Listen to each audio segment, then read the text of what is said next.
Vijayakumar good morning. Good morning. Good morning Krishna. Vijayakumar Kochi സ്റ്റുഡിയോയിലായിരുന്നല്ലോ. Studio അവിടെ തന്നെ ഉണ്ടല്ലോ. നമ്മൾ കുറച്ച് ദിവസമായി സ്റ്റുഡിയോ കേടുമില്ലാതെ ഞങ്ങൾ നോക്കുന്നുണ്ട്, എല്ലാം നോക്കുന്നുണ്ട്. സന്തോഷം. നമ്മളെ കാണാനൊക്കെ ആയിട്ട് കുറെ ആൾക്കാർ വന്നിട്ടുണ്ട്. നമുക്ക് അവരോടൊന്ന് സംസാരിച്ചിട്ട് തിരുനക്കരയിലെ ഗാന്ധി സ്ക്വയറിലാണ് SKN നമ്മൾ നിൽക്കുന്നത്. വളരെ ചരിത്രപരമായ ഒരു മേഖല. ഇവിടെയാണ് കേരള കോൺഗ്രസുകളുടെ ഒക്കെ രൂപീകരണത്തിന് അതിന്റെ ഒക്കെ തുടക്കം ഉണ്ടായ തിരുനക്കര മൈതാനം. അവിടെ ക്ഷേത്രമുണ്ട്. അങ്ങനെ കോട്ടയം നഗരത്തിന്റെ ഹൃദയത്തിൽ കളിച്ചു വളർന്ന സ്ഥലമാണോ? നമുക്ക് വളരെ അടുപ്പമുള്ള ഒരു നഗരം. പ്രിയപ്പെട്ടവരെ, VPS ലെക്ചർ പ്രസൻസ് SKN 40 തുടരുകയാണ്. അപ്പോ എന്തൊക്കെയാണ് വിശേഷങ്ങള്? നന്നായി. എന്റെ ആരോഗ്യത്തിന് നല്ലതാ. രാഷ്ട്രീയ കേരള യാത്രയിലെ 8 പ്രാവശ്യം ഭാഗികമായിട്ട് പിന്നെ പൂർണ്ണമായിട്ടും ഒക്കെ അത് മുദ്രാവാക്യം വിളിയും. എത്ര പദയാത്ര നടത്തിയിട്ടുണ്ട്? പദയാത്രയല്ല, പിന്നെ വാഹനത്തില് KPC പ്രസ്മയുടെ യാത്രയില്. നിങ്ങളെയൊക്കെ ഞാൻ സമ്മതിച്ചു തരും കേട്ടോ. ഒരു തവണ ഞാൻ ഇറങ്ങി നടന്നപ്പോ തന്നെ ഓഞ്ഞുപോയി. അപ്പൊ എല്ലാ ആശംസകളും SKN 40 അങ്ങയുടെ മാധ്യമ പ്രവർത്തന രംഗത്തെ 40 വർഷത്തെ. ഞാനും പൂർണ്ണമായും മാധ്യമ പ്രവർത്തകയായിരുന്നു. ഇപ്പൊ 36 വർഷമായേന്. പക്ഷെ രാഷ്ട്രീയം കോട്ടയത്ത് വന്ന അങ്ങേക്ക് കേരള ഫോറസ്റ്റ് ഡെവലപ്മെന്റ് കോർപ്പറേഷന്റെ ഒരു ഗൈഡ് KPC 50ാം വർഷത്തോടനുബന്ധിച്ച്. പിന്നെ ഇത് എന്റെ ഒരു സംരംഭമാണ്. സഹോദരന് വേണ്ടിയിട്ട് ഇന്നലെ ഞാൻ ഉണ്ടാക്കിയ ചിപ്സ് ഇത് നമുക്ക് കഴിക്കാനല്ലേ? അത് കഴിക്കാൻ ബാഗിൽ തന്നെ ഇട്ടാലോ? ഈ ബാഗും അങ്ങേക്കാം. നോക്കാം, ഗോ ഗ്രീൻ. അപ്പൊ കോട്ടയത്തേക്ക് ഈ പൊന്നാടേക്കാൾ നമ്മുടെ ആൾക്കാർക്ക് ഏറ്റവും ഇഷ്ടപ്പെട്ടതാണെന്ന് മനസ്സിലായില്ല. കോട്ടയം ജില്ലാ പഞ്ചായത്ത് പ്രസിഡന്റ് ആയിരുന്ന ഒരാളാണ്. ജില്ലയിലെ അങ്ങയുടെ പര്യടനത്തിന് എല്ലാവിധ ഭാവുകങ്ങളും നേരുന്നു. മാതൃകാപരമാണ് അങ്ങയുടെ ഈ യാത്ര. നമ്മളെല്ലാവരും ഒരുമിച്ച് നിന്ന് ഭാഗ്യതയില്ലാതെ പൊന്നാടേക്കാൾ നമ്മുടെ ആൾക്കാർക്ക് സൂചിച്ച ചെയ്താ പോകുന്ന വഴിക്ക് കുറച്ചൊക്കെ പോവാല്ലേ. ലതിക ചേച്ചിക്ക് ഇത് ഒരു എന്റർപ്രണർ എന്ന മട്ടിൽ കാര്യങ്ങൾ മുന്നോട്ട് കൊണ്ടുപോകും. ലതിക ചേച്ചി ഇന്നലെ സുഭാഷ് ചേട്ടനോട് എന്തൊക്കെയോ പറയുന്നുണ്ടായിരുന്നു. വയസ്സാം കാലത്ത് രണ്ടുപേരുടെ അല്ല 18ാമത്തെ വർഷം നോമ്പ്. ആ ചേട്ടനെ ഒരു പരിവാക്കിയോ? ഇല്ല, ചേട്ടനാണ് അങ്ങനെ ഒരു തീരുമാനം എടുത്തത് തന്നെ. നമ്മുടെ താരം 24ന്റെ ഈ പരിപാടിക്ക് എല്ലാവിധമായ ആശംസകളും നേരുകയാണ്. സന്തോഷം. പുതിയ പാർട്ടിയൊക്കെ എങ്ങനെ പോകുന്നു? ലഹരിയെ സംബന്ധിച്ച് പറയുമ്പോൾ തീർച്ചയായിട്ടും ഇവിടെ നമ്മൾ ചർച്ച ചെയ്യേണ്ട ഒരു കാര്യം, സർക്കാർ ചില നിലപാടുകൾ എടുക്കണം. അപ്പൊ നമുക്കറിയാം, ഇവിടെ കഴിഞ്ഞ ദിവസം എന്റെ പാർട്ടിയുടെ ഇപ്പോഴത്തെ നേതാവ് PV അൻവർ സൂചിപ്പിച്ചു. അദ്ദേഹം പറഞ്ഞത് ഇവിടെ ലഹരി പിടിക്കുന്നുണ്ട്. ലഹരി പല ആളുകളും കൊണ്ടുവരുന്നത് പോലീസ് പിടിക്കുന്നുണ്ട്, എക്സൈസുകാർ പിടിക്കുന്നുണ്ട്. പിടിച്ചിട്ട് 2 കിലോ പിടിച്ചാൽ അവസാനം 4 ഗ്രാമായി ചുരുങ്ങുന്നു. അതായത് ഭരണപക്ഷത്തിന് താല്പര്യമുള്ള ആളുടെ നിന്നാണെങ്കിൽ 4 ഗ്രാമാവും. വല്ല രാഷ്ട്രീയ എതിരാളികളുമായിട്ട് എന്തെങ്കിലും ബന്ധമാണെങ്കിൽ അവനെ ഉറപ്പായിട്ട് അകത്ത് പോകും. അത് ഞാൻ പറഞ്ഞ എല്ലാവരെയും അകത്ത് വിടണം.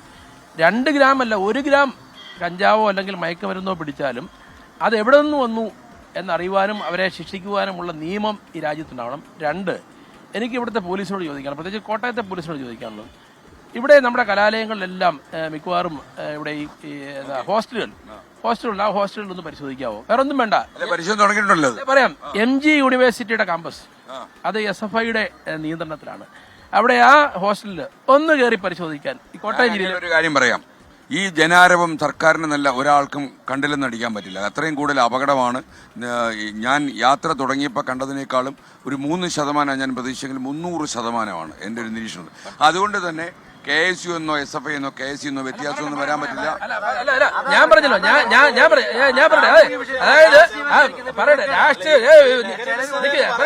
അതായത് രാവിലെ ഒരു അടി വേണം. ഈ വിഷയം തികച്ചും ലഹരി എന്ന് പറയുന്ന ഒരു സാമൂഹിക വിഷയമാണ്. രാഷ്ട്രീയമല്ല ഞാൻ പറഞ്ഞത്. അങ്ങോട്ടും ഇങ്ങോട്ടും പഴി ചാരാനല്ല.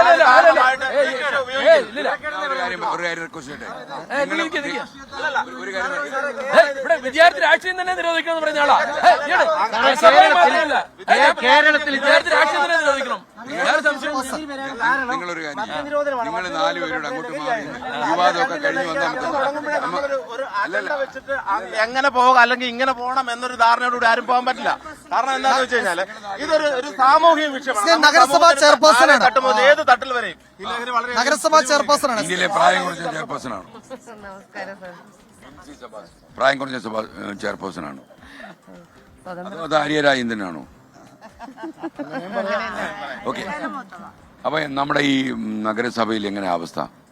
നമുക്കിതിനകത്ത് കക്ഷി രാഷ്ട്രീയമൊന്നുമില്ല, മതം, ജാതി, അങ്ങനെ അതൊന്നും ഇതിനകത്ത് ഇടകലർത്തിയത് ഒരിക്കലും പിടിക്കപ്പെടാൻ പോകുന്നില്ല. നമുക്കറിയാം സാർ, കോവിഡ് എന്ന മഹാമാരി ലോകമെമ്പാടും പടർന്നു പിടിച്ചപ്പോൾ നമ്മളെല്ലാവരും ഒറ്റക്കെട്ടായി നിന്ന് വാക്സിൻ എന്ന പ്രതിരോധം തീർത്തതുപോലെ തന്നെ നമ്മൾ സാമൂഹിക അവബോധം ഈ ലഹരിക്കെതിരെ ജനങ്ങൾക്ക് നൽകുന്നതിന് വിവിധ വകുപ്പുകളും അതുപോലെ സ്കൂളുകളും സ്ഥാപനങ്ങളും ഒക്കെയായി ചേർന്ന് ബോധവൽക്കരണം നടത്തുന്നതിന് വേണ്ട നടപടികൾ സ്വീകരിക്കും. അതുപോലെ തന്നെ നമുക്കറിയാം ഈ ലഹരി വസ്തുക്കൾ വിൽക്കുന്ന ഷോപ്പുകൾ, ആ ഷോപ്പുകളിലെ കർശനമായ പരിശോധന നടത്തി ഷോപ്പുകളെ പൂട്ടുന്നതിനാവശ്യമായ, ഇങ്ങനെയുള്ള ലഹരി വസ്തുക്കൾ വിൽക്കുന്ന ഷോപ്പുകളെ പൂട്ടുന്നതിനാവശ്യമായ നടപടികൾ സ്വീകരിക്കും. അതുപോലെ തന്നെ നമുക്കറിയാം കലാകായിക രംഗത്ത് കൂടുതൽ പ്രോത്സാഹനം കുട്ടികൾക്ക് നൽകിക്കൊണ്ട് അവരെ അതിലേക്ക് അടുപ്പിക്കുന്നതിനാവശ്യമായ പദ്ധതികൾ നടപ്പിലാക്കിക്കൊണ്ട് എല്ലാവരും നമ്മുടെ നാടിനും സമൂഹത്തിനും അതുപോലെ തന്നെ കുടുംബത്തിനുമൊക്കെ ദോഷകരമായിരിക്കുന്ന ഈ മഹാവിപത്തിനെതിരെ എല്ലാവരും ഒറ്റക്കെട്ടായി നിന്നുകൊണ്ട് തീർച്ചയായിട്ടും പ്രവർത്തിച്ചുകൊണ്ട് മുന്നോട്ട് പോകും. ഈ സജീവ് പഞ്ചക്കടമ്പ പറഞ്ഞ ഒരു കാര്യമുണ്ടല്ലോ, അതായത് ക്യാമ്പസുകളിലേക്ക് അന്വേഷണം. കാര്യം നമ്മുടെ കളമശ്ശേരിയിലൊരു പോളിടെക്നിക്ക് പരിശോധിച്ചും അവിടെ കച്ചവടക്കാരെയാണ് കണ്ടത്, കുട്ടികളെയല്ല. അപ്പൊ അതുപോലെ നമ്മുടെ MG യൂണിവേഴ്സിറ്റിയിൽ ഒരു അന്വേഷണം നടത്താൻ ബുദ്ധിമുട്ടുണ്ടാവും. ബുദ്ധിമുട്ട് തീർച്ചയായിട്ടും അത് പോലീസിന്റെ ഭാഗത്തു നിന്നൊക്കെ കർശനമായ പരിശോധന. അല്ല, ഇതിനകത്ത് കാരണം എന്താ പറയുക, പോലീസിന് അപൂർവമായ ഒരു ഭാഗ്യം കിട്ടിയിരിക്കുന്നു വെച്ചാല് ജനങ്ങൾക്ക് വലിയ ആശങ്കയുണ്ട്, അമ്മമാർക്കൊക്കെ വലിയ ഭീതിയാണ്. അപ്പൊ ഈ ഭീതി അകറ്റുന്ന സമയത്ത് ഞാൻ ഇന്ന രാഷ്ട്രീയക്കാരനായതുകൊണ്ട് ഇവിടെ കയറാൻ പറ്റത്തില്ല, അങ്ങനെയൊന്നും യഥാർത്ഥത്തിൽ മുഖ്യമന്ത്രി തന്നെ കാര്യം എന്നോട് തന്നെ പറഞ്ഞിട്ടുണ്ട്. ഇതിനകത്ത് കക്ഷി രാഷ്ട്രീയമായിട്ടുള്ള ഒരു പരിഗണന ഉണ്ടാവില്ല, ഇപ്പൊ സ്റ്റേഷൻ ആരും ഭരിക്കേണ്ടെന്ന് അദ്ദേഹം പറഞ്ഞിട്ടുണ്ട്. അപ്പം ഏത് പോലീസുകാരനും എവിടെയും പരിശോധിക്കാനൊരു സ്വാതന്ത്ര്യമുള്ള ഒരു ചുറ്റുപാടായിപ്പോ. ഇത് കോവിഡ് പോലെ ഒരു അസാധാരണമായ സാഹചര്യമാണ്. അപ്പൊ ഈ സാഹചര്യം അവസരത്തിനൊത്ത് രാഷ്ട്രീയക്കാരും കക്ഷി നേതാക്കന്മാരും അറിയുന്നില്ലെങ്കിൽ അവരെയായിരിക്കും ആൾക്കാർ വെറുക്കുക. കാര്യം ഇതിനകത്ത് സ്വന്തം മകൻ MDMA കഴിച്ച് കൊലക്കത്തി എടുത്ത് നടക്കുന്ന സമയത്ത് നമ്മൾ രാഷ്ട്രീയം പറഞ്ഞുകൊണ്ട് എന്നാൽ ആരൊന്നും ചവച്ചോട്ടെ വീഴും. കക്ഷി രാഷ്ട്രീയം നോക്കാതെ എല്ലാവരും ജയിലെന്ന് പറയുന്നൊരു സംവിധാനമുണ്ട്. ഏറ്റവും വലിയ സുഖവാസ കേന്ദ്രമാണ് ജയില്. സാധാരണക്കാരന് 3 നേരം ആഹാരം കഴിക്കാൻ പാടുപെടുമ്പോൾ ജയിലിൽ കുറ്റവാളിയായി കിടക്കുന്നവൻ 3 നേരം മട്ടനും ചിക്കനും കഴിക്കുക. ഈ വ്യവസ്ഥ മാറണം സാർ. ഇത് മാറിയില്ലെങ്കിൽ ഇതാണ് മാറേണ്ടത്. കാരണം ജയിലെന്ന് പറയുന്നത് സുഖവാസ കേന്ദ്രമാകുമ്പോൾ ഇവിടെ സാധാരണക്കാരൻ കുറ്റകൃത്യം ചെയ്യുന്നവന് സുഖമായി പോയി കിടക്കാൻ പറ്റുന്ന ഒരു സ്ഥലമായി മാറിയിരിക്കുകയാണ്. അത് ആ വ്യവസ്ഥയ്ക്ക് മാറ്റം വന്നാൽ തീർച്ചയായിട്ടും ഇതിന് മാറ്റം ഉണ്ടാവും. അതായത് സ്കാൻ ചെയ്ത് തുടങ്ങുമ്പോൾ കളമശ്ശേരിയിലെ പ്രശ്നമുണ്ടായിരുന്നു. ഇന്നലെ അമ്മയെയും മകനെയുമാണ് ഒരുമിച്ച് പിടിച്ചിരിക്കുന്നത് ഈ ലഹരി കടത്തുന്ന.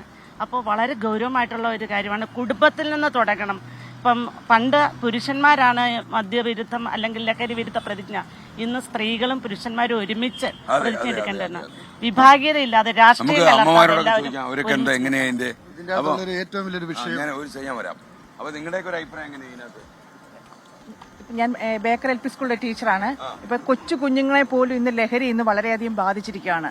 അപ്പൊ ലഹരിയാണ് ജീവിതം എന്ന രീതിയിലേക്ക് സമൂഹവും മാധ്യമങ്ങളിലൂടെയൊക്കെ കുഞ്ഞുങ്ങൾ എങ്ങനെയോ തെറ്റിദ്ധരിച്ചു വന്നിരിക്കുകയാണ്.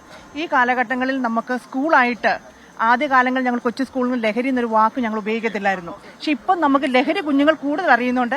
ലഹരി എന്നുള്ള വാക്ക് നമ്മൾ ബോധവൽക്കരണം നമ്മുടെ ക്ലാസ്സുകളിൽ കൊടുക്കുന്നു. നമ്മുടെ ഭവനങ്ങളിൽ പ്രത്യേകിച്ച് മാതാപിതാക്കളിലൂടെ ബോധവൽക്കരണം നടക്കണം. അതിലൂടെ കുഞ്ഞുങ്ങൾക്ക് ബോധവൽക്കരണം സ്കൂളുകളിൽ കൊടുക്കുന്നുണ്ട്.